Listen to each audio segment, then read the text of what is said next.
Isiniwalat na, totoong dahilan ng pagkamatay ng sikat na online seller na si Lerms at asawa nitong si Alvin.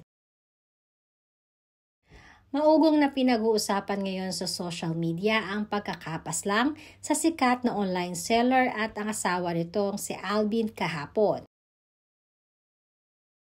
Nakilala at gumanda nga ang buhay ng online seller na si Ms. Lerms dahil sa kanyang sipag sa pagiging distributor ng Brilliant Skin na pagmamayari ni Ms. Glenda. At kahapon nga ay pinaulanan ng bala ang mag-asawa kasama ang kanilang anak sa isang ambush sa Pampanga.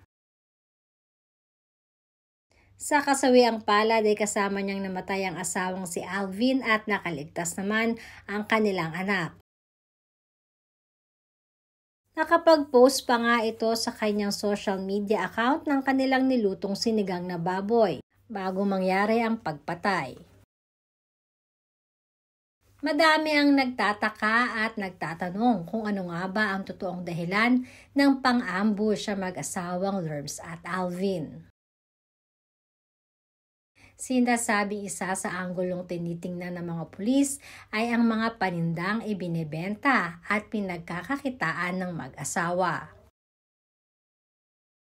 Marami ang hindi makamove on at hindi makapaniwala na wala na si Ms. Lerms. Isang nakakalungkot at ipinagluluksa naman ng CEO ng Brilliant Skin na si Ms. Glenda ang pangyayaring ito. Na magpahanggang ngayon nga ay hindi pa rin siya makapaniwala na wala na si Ms. Lerms.